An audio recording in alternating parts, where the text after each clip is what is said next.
The race is neck and neck, and the stakes are high. Now the stage is set for the vice presidential debate tonight. Let us talk right now to political science professor Jason Johnson, who's joining us by phone.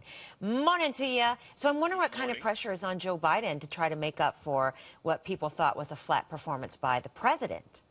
You know, I think the pressure is probably high internally, but it's not high externally. I mean, the public is looking to see Paul Ryan versus Joe Biden. Internally, the Obama administration's like, Joe, we really need you to set this up for us. So I think there's sort of a difference between the inside and the outside on how much pressure he's really feeling.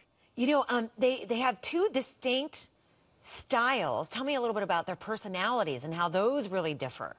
Well, it's interesting. You know, Joe Biden is such a folksy guy. I mean, he's the cool guy in the suburbs, you know, in a T-shirt who's grilling up hot dogs for everybody. And Paul Ryan is sort of the young, smart guy who's been really ambitious. And, you know, people may not connect with him as much, but they certainly respect everything he's got to say. And so it's more of a contrast in styles than I think even Mitt Romney and Barack Obama. And it should be fascinating television tonight because they'll be speaking about some real issues. Okay. What is the going thought then that people want in a vice president?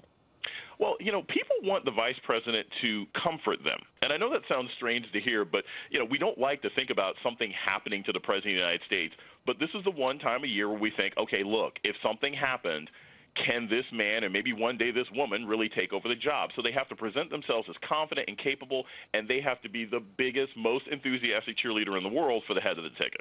Now, Joe Biden is known by people on both sides of the aisle for, you know, misspeaking sometimes every now and then, and that makes the headlines. Do you look for any of that to happen tonight?